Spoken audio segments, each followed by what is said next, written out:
अस्सलाम वालेकुम। क्या हाल चाल, उम्मीद करते हैं कि आप खैरियत से होंगे। हमारी दुआ है कि आप हमेशा खुश रहें, हंसते और मुस्कुराते रहें और इसी तरह हमें अपना प्यार दिखाते रहें। बिल्कुल जी, मेरा नाम मुअज्जम अली है। मैं तारिक महमूद। मैं मोहम्मद यूसुफ। तो आज हम जिस वीडियो पर रिएक्ट करने जा रहे हैं, वीडियो का टाइटल है Bhagat Singh life ideas a hero forgotten by Pakistan Syed Muzammil official. Hi hi, कल जी बरसी थी ये शहीद भगत सिंह की, तो देखते हैं भाई वीडियो सैयद मुजम्मल की, क्योंकि भाई साहब यहाँ पे जो है ना अक्सर हम अपने जो असली हीरो थे उनको भूल चुके हैं और जो नहीं थे उनको हम हीरो बना कर रखते हैं। तो देखते हैं भाई वीडियो काफ़ी लंबी है, इसके 2 पार्ट आएंगे भाई। तो आज एक पार्ट देखते हैं और अपना रिव्यू पर देंगे। कौन करते हैं 3 2 1 वीडियो स्टार्ट। आज से तकरीबन 93 साल पहले 93 ईयर्स पहले की बात है। 16 मार्च 1931 की तारीख थी और लाहौर के गवर्नर हाउस में एक मीटिंग हो रही थी। इस मीटिंग को जो हेड कर रहे थे उनका नाम था जॉफरी मॉन्टमोरेंसी, जो कि गवर्नर पंजाब थे। और इस मीटिंग का एजेंडा क्या था? एजेंडा ये था कि आज से चंद रोज़ बाद लाहौर में कोट लखपत जेल के अंदर जो कैदी मौजूद हैं उनमें से 3 कैदियों को फांसी के फंदे पे लटकाना है। और ये जब होगा तो उसके बाद पब्लिक ऑर्डर को मेंटेन कैसे रखना है, दिस वाज द एजेंडा। और वो 3 कैदी कौन थे? वो राजगुरु, सुखदेव और भगत सिंह थे, जो कि फ्रीडम फाइटर्स भी थे, जो आज तक सब कॉन्टिनेंट में वैसे तो सेलिब्रेट होने चाहिए, लेकिन अनफॉर्चुनेटली पाकिस्तान में लार्जली आवाम को इस बात का इल्म नहीं है कि जो कुर्बानियाँ उन लोगों ने दी उसके पीछे क्या फ़लसफ़ा था, क्या वजूहात थी और क्या सिग्निफ़िकेंस थी। हालांकि ये सब कुछ उस लाहौर में हो रहा है जो कि आज के पाकिस्तान का एक सबसे अहम शहर है, जहाँ करोड़ों लोग रहते हैं। लेकिन अगर आप भी इस पॉइंट के ऊपर बाहर निकल के किसी से ये 3 नाम पूछ लें तो शायद ही एक आधा बंदा आपको सरप्राइज़ दे दे, उसका जवाब दे के बाकियों को इल्म भी नहीं होगा कि ये लोग कौन हैं। पहले भी मैंने इस पर बात की थी।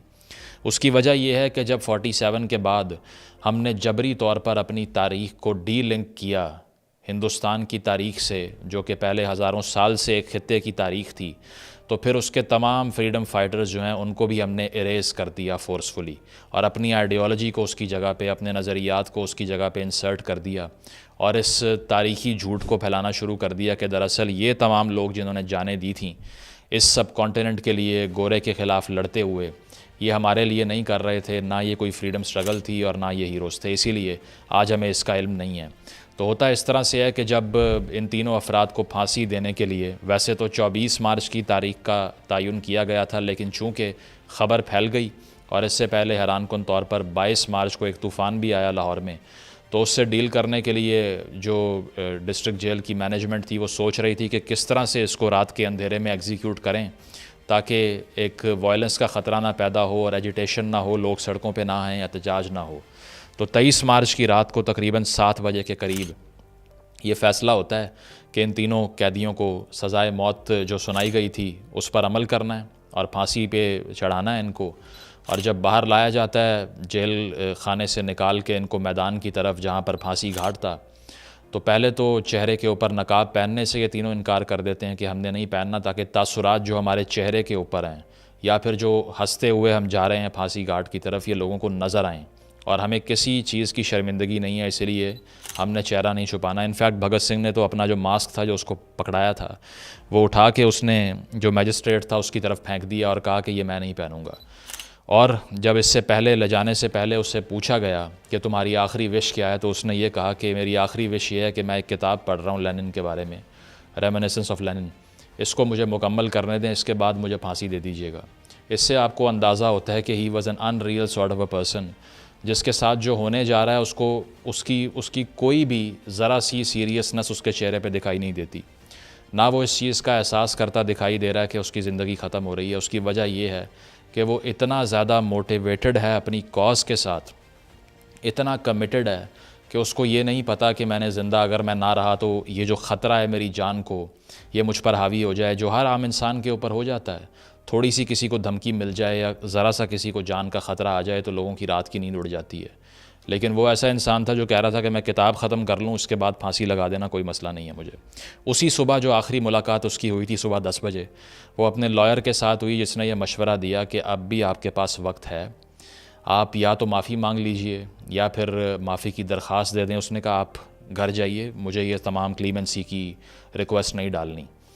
और उसके बाद जब ले जाया गया उनको फांसी घाट की तरफ, तो नारे यही लग रहे थे कि डाउन विद ब्रिटिश इम्पीरियलिज़म, कि जो गोरे की इजारादारी और सालमियत और साम्राज्य है, हिंदुस्तान का रिसोर्सेज जो खा रहे हैं, जो उसको लूट रहे हैं, हम ये सब कुछ उसके ख़िलाफ़ कर रहे हैं और हम 101% हमें यकीन है कि हमारी जो कुर्बानी है इसका नस्लों तक इसको याद रखा जाएगा।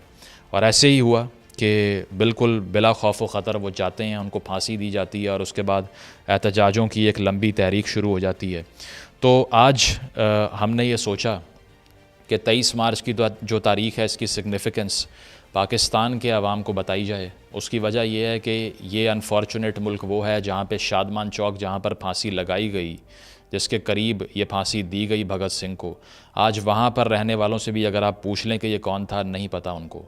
आज तक उस सड़क का नाम हम भगत सिंह चौक नहीं रख सके, क्योंकि हम उस कुर्बानी को रिकग्नाइज़ नहीं करना चाहते, क्योंकि हमारी रियासत भी यही चाहती है कि हम किसी ऐसे हीरो को हीरो तस्लीम ना करें जिसका ताल्लुक़ असल में हमारे फेथ से नहीं था।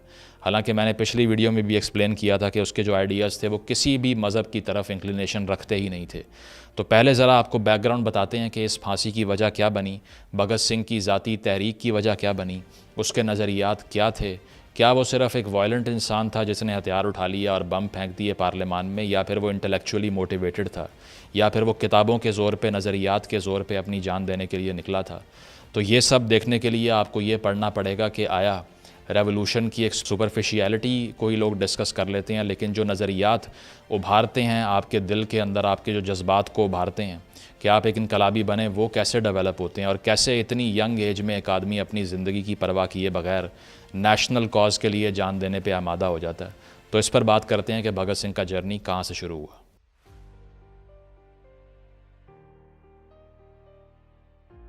भगत सिंह की अगर हम पर्टिकुलरली बात करें तो उसकी पैदाइश 1907 में लायलपुर में होती है, जो कि आज का फैसलाबाद है। और ये भी बहुत से लोगों को नहीं पता होगा कि बंगा, जिसका नाम है चक नंबर 105, वहाँ उसकी परवरिश हुई और आज भी उसका घर वहाँ पर मौजूद है। लेकिन ये भी ऑलमोस्ट अननोन फैक्ट है पाकिस्तानियों के लिए, बिकॉज़ वही बात है कि हिस्टोरिकल ओनरशिप नहीं है इस चीज़ की। इसके बाद जिस तरह से हम देखते हैं कि उसकी फ़ैमिली के अंदर भी फ्रीडम स्ट्रगल को लेके काफ़ी एंथुसियाज़म पाया जाता था, लेकिन साथ साथ भगत सिंह के अंदर अपने काफ़ी एग्रेशन था ब्रिटिश गवर्नमेंट का जो कंट्रोल था हिंदुस्तान पर, क्योंकि ये नेचुरल चीज़ थी जो उसके अंदर बाद में फर्निश हुई, लेकिन ये पहले से मौजूद था कि जब उसने तसल्लुत देखा बरतानवी राज का तो उसने हमेशा उस पर तनकीद की। जो किताबें बरतानवी साम्राज्य की तरफ से लाई जाती थी हिंदुस्तान के अंदर, उसको भी जला दिया करता था Bhagat, basically just as a protest. इसके साथ साथ ये कि बहुत से ऐसे पॉलिटिकल इवेंट्स भी थे जिसने भगत सिंह की जो थिंकिंग थी, जो आइडियोलॉजी थी, उसको शेप किया, गहरा असर डाला। क्योंकि कुछ नौजवान तो आपको पता है जिस तरह आजकल सोशल मीडिया के दौर के अंदर बहुत ज़्यादा डिस्ट्रैक्टेड और एपॉलिटिकल होते हैं, लेकिन भगत सिंह उनमें से बिल्कुल नहीं था। उसकी वजह यह है कि उस दौर के अंदर भी वो इंतहाई सेंसिटाइज था पॉलिटिकल अफेयर्स के बारे में, और इसके साथ साथ जो जो सियासी इवेंट्स हुआ करते थे हिंदुस्तान में, उसका एक गहरा इम्पैक्ट था भगत सिंह के दिमाग और उसकी सोच के ऊपर। और इसमें से जो पहला इवेंट था वो जलियांवाला बाग का जो मैसेकर था 1919 का, जिसको आज तक याद रखा जाता है, जिसमें एक एहतजाज के बाद फायर खोलने का हुक्म दिया गया। और बहुत से एस्टिमेट्स एग्जिस्ट करते हैं, लेकिन बताया यह जाता है कि 400 से 1500 के दरमियान लोगों को मार दिया गया था। अब इसका ऑफिशियल काउंट तो कोई एग्जिस्ट नहीं करता, लेकिन अगर हम इस पे एवरेज भी हम देखें तो तकरीबन 1000 लोगों की डेथ हुई थी जलियांवाला मैसेकर के अंदर, जिसने खासा जो है वो गुस्सा और एक प्रोटेस्ट के जज्बात क्रिएट किए भगत सिंह के अंदर। इसके साथ साथ ये कि जो अकाली प्रोटेस्टर्स के अगेंस्ट ननकाना साहब के अंदर एक क्रैकडाउन हुआ था 1921 में, उसमें भी खासा नुकसान हुआ। इसने भी डीपली अफेक्ट किया भगत सिंह को। लेकिन शुरू में अगर देखा जाए तो भगत सिंह के नज़रियात ऐसे नहीं थे कि वो पहले रोज़ से एक वायलेंट स्ट्रगल के पीछे चल पड़ा हो।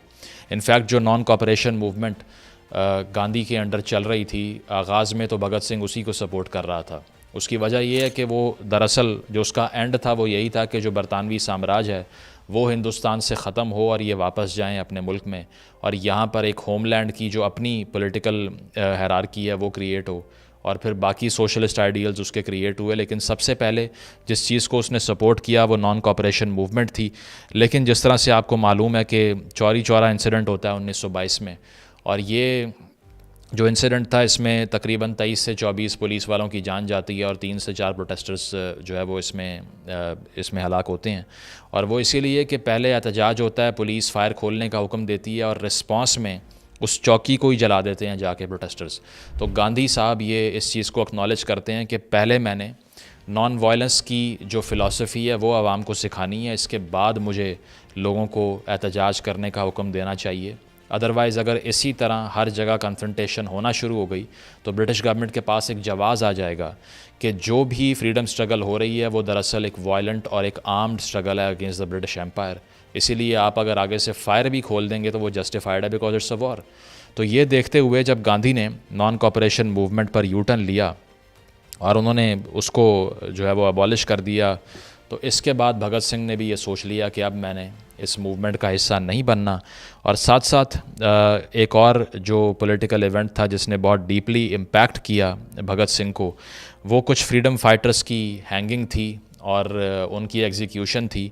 क्योंकि जो ककोड़ी का इंसिडेंट था इसके बारे में अगर आप पढ़ें तो 1925 में 9 अगस्त को एक ट्रेन लूटी जाती है HRA की तरफ से। अब HRA क्या था? ये हिंदुस्तान रिपब्लिकन एसोसिएशन थी। This was basically an organisation of these revolutionaries जो कि ये चाह रहे थे कि ब्रिटिश गवर्नमेंट जो है वो यहाँ से चली जाए, और उसके लिए उन्होंने आर्म्ड स्ट्रगल भी करने का इरादा किया और बहुत से एक्शन ऐसे किए जिसने एजिटेशन क्रिएट की ब्रिटिश गवर्नमेंट के लिए। तो ये ट्रेन जब लूटी जाती है तो HRA, जिसको राम प्रसाद बिस्मिल और सचिंद्रा नाथ सन्याल लीड कर रहे थे, इनके ख़िलाफ़ मुकदमात बनते हैं और चंद्रशेखर आज़ाद भी इन मुकदमात का निशाना बनते हैं। तो इसके बाद में बिस्मिल को अरेस्ट किया जाता है 1925 अक्टूबर में, अशफाकुल्ला ख़ान को भी अरेस्ट किया जाता है 1926 में, और आज़ाद जो थे वो फ़िल वक्त उससे बच गए। लेकिन बाकियों को हमने देखा कि ये जो 4 लोग थे, जिसमें राम प्रसाद बिस्मिल हैं, अशफाकुल्ला ख़ान हैं और ठाकुर रोशन सिंह हैं, इसके अलावा नजेंद्र नाथ लाहिरी के नाम से एक और इंडिविजुअल थे इसमें, इन चारों को फांसी की सज़ा सुनाई जाती है और एग्जीक्यूट कर दिया जाता है। और ये सारा कुछ देखते हुए ककोड़ी इंसिडेंट जो था, इसने भी भगत सिंह की सोच को ख़ासा शेप किया और जो उसका पैशन था वो इंक्रीज़ हुआ कि मैंने भी यही रास्ता इख्तियार करना है एजिटेशन का। क्योंकि अगर हम ये सोचें कि बरतानवी साम्राज्य से गुफ्तगू करते रहेंगे और वो यहाँ से चले जाएंगे तो ऐसा पॉसिबल नहीं होगा। इसीलिए यहाँ पर हम एक बड़ी डिवाइड देखते हैं गांधीयन थॉट में और भगत सिंह की सोच के अंदर, जो कि आगे चल के बहुत वाज़ेह हो जाती है। इसके साथ साथ जब 1928 के अंदर भगत सिंह के क्रेडिट पे ये चीज़ है कि जब इसी HRA को एक नया रास्ता मिलता है तो भगत सिंह इस HRA के अंदर S का इजाफा करते हैं और वो S सोशलिज़म का था, यानी कि वो इसको बनाते हैं हिंदुस्तान सोशलिस्ट रिपब्लिकन एसोसिएशन। क्योंकि भगत सिंह सोशलिस्ट नज़रियात के हामिल एक शख्स थे। वो ये समझते थे कि दरअसल हिंदुस्तान का बुनियादी मसला वो ये है कि इम्पीरियलिज़म एक्सप्लॉइट करता है जो लोकल्स हैं उनको, जो किसान हैं या फिर जो अनाज उगाते हैं उनको कुछ नहीं मिलता, जो मज़दूर मेहनत करता है उसको कुछ नहीं मिलता। तो इसीलिए वो ये चाहते थे कि हिंदुस्तान के अंदर जिस तर्ज़ हुकूमत को अडॉप्ट किया जाए वो सोशलिज़म के नज़रियात पर मबनी हो। तो उन्होंने फिर HRA को HSRA बनाया और इसके बाद जिस स्ट्रगल का आगाज़ हुआ उसी ने उन इवेंट्स तक पहुँचाया भगत सिंह को जिसका हमने शुरू में ज़िक्र किया।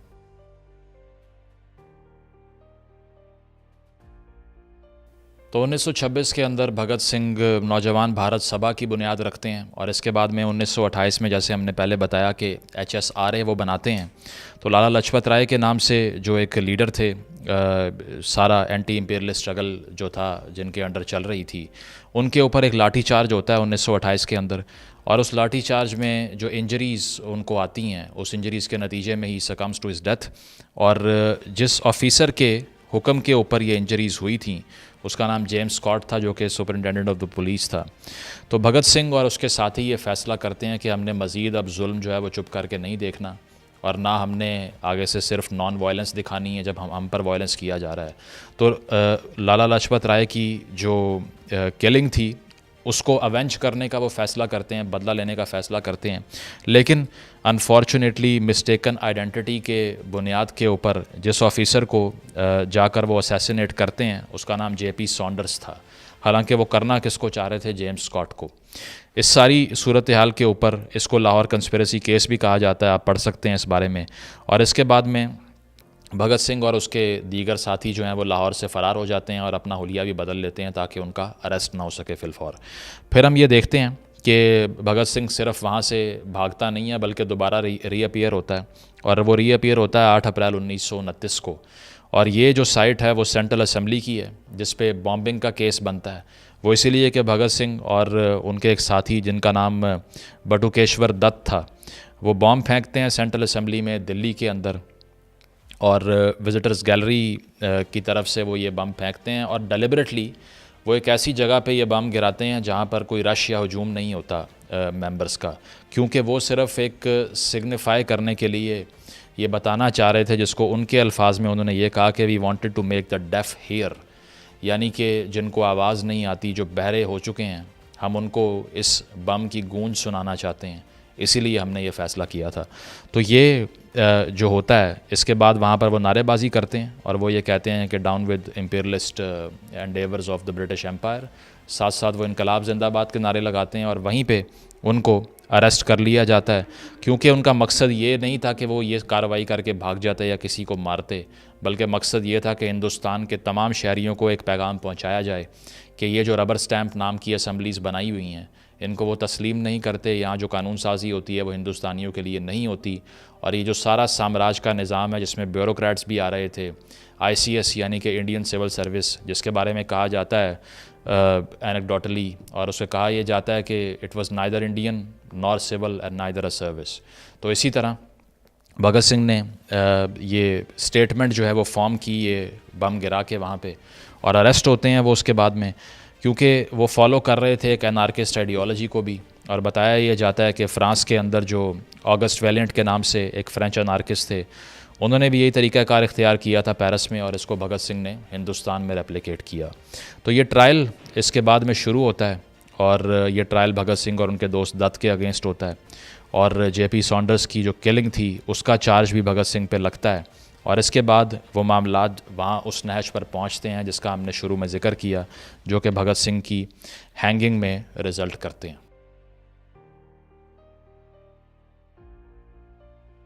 ट्रायल का आगाज़ हो जाता है उनके अगेंस्ट, और जेल जाके सबसे पहले तो वो वहाँ पर हंगर स्ट्राइक कर देते हैं, क्योंकि वो कहते हैं कि हम सियासी कैदी हैं, इसलिए हमसे बेहतर सलूक किया जाए। इसके बाद में हम ये देखते हैं कि जवाहरलाल नेहरू भी भगत सिंह से मिलने के लिए आते हैं और ख़ासा डिस्ट्रेस का इजहार करते हैं वो इन कैदियों की सूरत हाल देख के, क्योंकि हिस्टोरिकल रिकॉर्ड्स ये बताते हैं कि कई दिनों तक भगत सिंह और उनके साथियों की तरफ से भूख हड़ताल की जाती है। हालांकि ज़बरदस्ती उनको खाना खिलाने की कोशिश की जाती है ब्रिटिश अफसरान की तरफ से, लेकिन वो इसको रिजेक्ट करते हैं। 116 दिन तक इस भूख हड़ताल का आगाज़ जो है जो होता है, 116 दिन तक वो जारी रहता है। और साथ साथ ये कि कांग्रेस लीडर्स भी आकर मिल रहे होते हैं, रिक्वेस्ट करते हैं कि इसको बंद कर दें, लेकिन वो नहीं करते।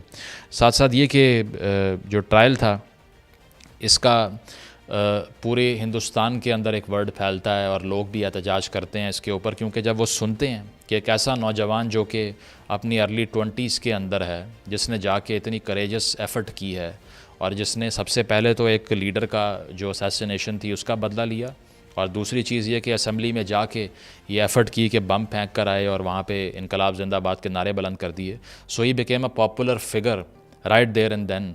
जब वो जेल में उसके ट्रायल का आगाज़ हो रहा था तो एजिटेशन पूरे मुल्क के अंदर बढ़ती जा रही थी, which was a cause of concern for the British government as well.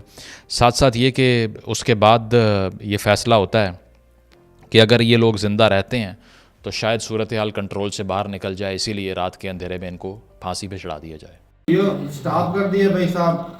मैं तो भाई इस बात से खुश हूँ। कल मैं एक वीडियो हमने की थी कि परसों सैयद मुजम्मल की वीडियो थी, मैंने सैयद मुजम्मल को भगत सिंह के साथ वो ना एक तशबीह दी थी, इसलिए कि जो उनकी सोच थी वो चलो अलग नज़रिया अलग था, लेकिन ये भी सिस्टम के खिलाफ सोच थी, उनकी ब्रिटिश के खिलाफ सोच थी। और पाकिस्तान की जो सोच है, जो सैयद मुजम्मल ने बात की थी, वो पाकिस्तानी और जो मुसलमान हैं उनकी सोच के जो मुखालिफ सोच थी है।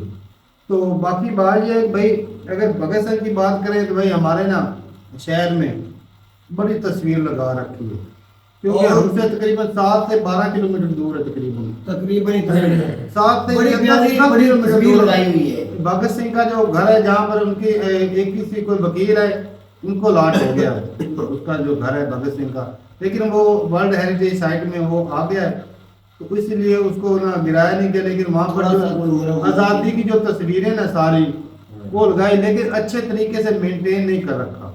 हाँ करना चाहिए। अक्सर टूरिस्ट जो है ना उधर आते जाते रहते हैं, फिर भी यहाँ से थोड़ा सा कर देना चाहिए कि वहाँ बड़ी मचान है, बल्ब भी नहीं लगा, लाइट का इंतजाम नहीं है वहाँ पर जब हम गए थे भाई। लेकिन ये तक जो आज़ादी के टाइम पर जितने भी फ्रीडम फाइटर थे या जितने बड़े बड़े पॉलिटिकल लीडर थे उनकी तस्वीरें वहाँ पर लगी हुई। जो वहाँ पर ऊपर जो है वो लकड़ी के जो बाले इस तरह करके ना वो छत बनी हुई। तो बाकी बात ये कि पाकिस्तान में ना ये हमारी चलो भाई साहब ये देखो उनकी यहाँ इस इलाके में पैदा हुए, यहाँ पर तो कम से कम लोग उन्हें जानते हैं। सही बात है। लाहौर में तो कोई नाम ही नहीं लेता, ना जानते जिस चौक में उनको फांसी दी गई कम से कम उसको तो उस चौक का वो अदालत में पिटीशन भी है कि उस चौक का नाम जो है ना शाहजहां चौक है भगत सिंह शहीद के नाम से रखना चाहिए जी। भाई हमारी देखा जाए तो हमें प्राउड फील होता है भाई साहब कि हमारा एरिया से ऐसा बंदा निकला जी। और आज इतनी देख कम रहे उम्र में आज देख रहे कि हम कोई तगड़ा बंदा चौधरी हो ना तो उसके खिलाफ बंदा कोई नहीं बोलता बोलते भाई, कोई कोई नहीं बोलता। और अपनी हुकूमत अगर गलत करे उसके खिलाफ भी बंदा कोई नहीं बोलता जी। क्योंकि भाई हालांकि ये थोड़ी बहुत नरम जो है ना लहजा दिखा सकते हैं, क्योंकि अपने ब्रिटिश जिनके भाई साहब वो नरम लहजे वाले सोच हो ही नहीं सकती थी। और कुछ इंसिडेंट ऐसे हुए थे उनकी जिंदगी में जो जिस तरह ये बताया गया जलियांवाला बाग में हाँ, इतने मासूम 400 से 1000 बंदा जो है उनको सीधी गोलियां मार के जस्से में मार दिया गया, निहत्तों को। तो ब्रिटिश जो थे अब वो लोगों को ना सिखाते हैं, इंसानियत सिखाते हैं, सिविलाइज्ड हो चुके हैं ना, इंसानियत सिखाते हैं। उस वक्त जो है लोगों को मारा, फ्रीडम ऑफ स्पीच दे रहे हैं यार, फ्रीडम ऑफ स्पीच दे रहे हैं। और लोगों को अंदर भाई साहब गुर्बत पैदा कर दी। हालांकि लोग इधर के लोग जो अनाज पैदा करते थे और अनाज खाने को मिला नहीं होता नहीं, था। वैसी बात है ऐसी situation पैदा वर्ल्ड वार कर में दी। लेकर गए थे भाई, यहाँ के अनाज सारा जो लेकर गए थे उधर, और यहाँ और पे लोग भी लेकर जाते थे, भूख से मर गए थे भाई। लोगों को लड़वाने के लिए कितनी जंगों में उधर लेकर गए थे, इधर उधर को बंदी लेकिन बनाकर भाई, एक इतना बाकी जुल्म ढाए गए। गांधी जी की सोच भी अगर उस वजह से लेवल से देखी जाए ना, हर बंदे की अपनी सोच होती है। जो सूरत उस वक्त चल रही थी ना, भगत सिंह ने चलो एक रेवोल्यूशन लाई, बिल्कुल हम उनकी कुर्बानियों को मानते हैं, क्योंकि एक लोगों में एक सोच पैदा करने के लिए ना कुर्बानी देना होती है। और उन्होंने सोच जो पैदा की ना भाई कि इस साम्राज्य के खिलाफ खड़ा होना पड़ेगा तब जाके गिरेगा। और उनको पता था कि ये तभी होगा। हालांकि वो भाग भी सकते थे, वो बंदे पे अटैक किया जिस तरह दूसरे भागे वो भाग भी सकते थे, लेकिन फिर भी वो देख रहे हैं वो बम धमाका किया, फिर वो भागे नहीं इनकलाब वो मैसेज देना चाहते वो आखिरी ख्वाहिश देखो भाई साहब यहाँ पे बंदे की ना। उन्होंने पूछा था ना आप क्या मैं एक वीडियो देख रहा था जिसमें बताया कि इन्हें किताबें पढ़ने का बड़ा शौक था, बहुत ज्यादा किताबें पढ़ते थे। जेल में रह के भी इन्होंने कितनी किताबें पढ़ ली। और ये आखिरी जब वो आखिरी टाइम था उस वक्त भी किताबें ही पढ़ रहे थे, और आखिरी ख्वाहिश भी क्या कि मुझे ये किताब जो है वो पूरी पढ़ लेनी। तो और मुंह के ऊपर कपड़ा भी नहीं उन तीनों ने डलवाने दिया ताकि लोग हमें देखें। लोग ये ना कहें कि हम इनको हीरो मानते रहे और ये आखिरी वक्त में डर गए, मौत को देखकर डर गए। चेहरे पर मुस्कुराहट यहाँ पे होना शेर याद आता है इल्लामा इकबाल का, हजारों साल नरगिस अपनी बेनूरी पे रोती है, बड़ी मुश्किल से होता है दीदा बर पैदा। तो भाई साहब भगत सिंह जैसे जो जवान है ना, बहादुर, ये कभी कभी पैदा होते हैं। बिल्कुल ऐसी बात है। तो बाकी भाई अगर हम बात करें अपने पाकिस्तान की जो पॉलिसी है, तो इन्होंने जिस मकसद के लिए पाकिस्तान लिया था ना, हमें उन्होंने वो ही छोड़ दिया है। इनके पास कोई मकसद है? एक मकसद है सिवाय करप्शन के कुछ भी नहीं। इनका मकसद ही ये सब कुछ भूल गए, कुर्बानियां भूल गए हैं, सब कुछ भूल गए। सही बात है भाई। अच्छा क्या मकसद था पाकिस्तान को लेने का?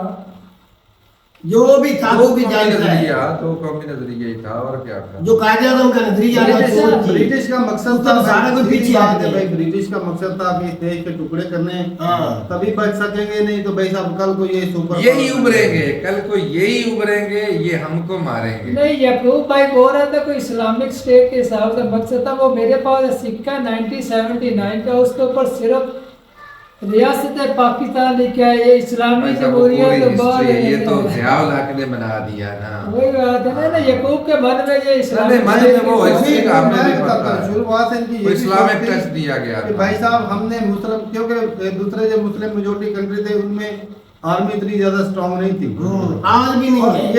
ये यही चाहते थे कि भाई हमने पूरे हाँ, तो मुस्लिम का लीडर बनना मुस्लिम है उम्मा का लीडर बनना है। और सारा माल हम छापेंगे मुस्लिम। बड़े ये तरीके से सोची। छाप रहे हैं। लेकिन भाई वो उल्टा हो गया कि भाई इन्होंने खुद ही खाना शुरू कर दिया। हाँ। तो बाकी भाई बात करें गांधी जी का भी जहाँ पे जिक्र है कि उन्होंने कहा कि भाई साहब नॉन वायलेंस जो है ना वो तरीका का क्योंकि उसकी वजह ये है कि मासूम लोगों को वो इतनी बेदर्दी से मार रहे है, हैं। तो वो तो माफी नहीं दे जो रहे भी थे। निकलता था उसको वो शूट कर देते और थे। कभी में तो रहम हर था ही जगह आज नहीं। देख रहे हाँ, हैं तो गांधी जी ने ये यहाँ सोचा पे- कि कम से कम लोगों की जान ना जाए। हाँ। जान ना जाए। जान तो बचे। हाँ। उससे क्या होता है कि भाई जो बड़े बड़े सरकर्ता लीडर होते हैं, ये भगत सिंह एक सरकर्ता बंदा एक होता है ना जो रेवोल्यूशन लाने वाला, जी। जो मेन लीडर अगर वो भी मारे जाएं तो फिर जो आम लोग हैं वो क्या जब रेवोल्यूशन तो देख रहे इतने सालों गुजर जाने के बाद आज भी भगत सिंह का नाम जिंदा है। और रहेगा, ये क़यामत तक ये रहेगा भाई। और हमारे शहर में भाई साहब बड़ी तस्वीर लगा रखी है, ऊपर लिखा भी है शहीद अल भगत फतह सिंह। प्लाजा के सामने, हाँ उसके हाँ, सामने मेन मेन जहाँ चौक के मेन चौक, तीन तस्वीरें, एक अरफा करीम की, एक भगत सिंह की, एक नुसरत फतेह अली खान की। एक नुसरत फतेह अली खान। इन तीनों की तस्वीर लगी है चौक में भाई साहब बड़ी, और ऊपर इनके बारे में लिखा हुआ भी है। बिल्कुल लिखा हुआ भी है। तो भाई बहुत बहुत शुक्रिया मैं तो करूंगा कि चलो पाकिस्तान के बाद यही बंदे हैं जिन्होंने इस चीज को उठाया कि भाई हमारे ये भी हीरो हैं। यार इस वीडियो को देख के कई लोग आगे सोच, जिस तरह हमारे तक पहुंची बात, आगे कहीं सुनेंगे देखेंगे, उनको पता चलता जाएगा। हो सकता है इनमें से कोई बंदा कल कोई मिनिस्टर बन सकता है, कोई अब आगे आ सकता है, इसको उजागर कर सकते हैं यार। क्या उसको क्या नाम था, गाजी गौरी, उनको हीरो बना देते जो जो इधर थे ही नहीं, वो तो इधर थे ही नहीं। इन्वेटर को ये हीरो बना वो देते। इस्लामिक टच भी असल है। वो मुस्लिम थे ना, इस वजह से। तो भाई वो टैक्स है, वो तो एक थोड़ा सा ये बस। फर्क बहुत पड़ता है। गलत चीज है भाई साहब, यहाँ पे गोलमाल है भाई, गोलमाल है। तो ठीक है भाई, अगला पार्ट भी आप बोलेंगे तो उसमें भी हो जाएगा रिएक्शन। तो ठीक है भाई, मिलते नहीं वीडियो के साथ, तब तक के लिए इजाजत दें। अल्लाह हाफ़िज़।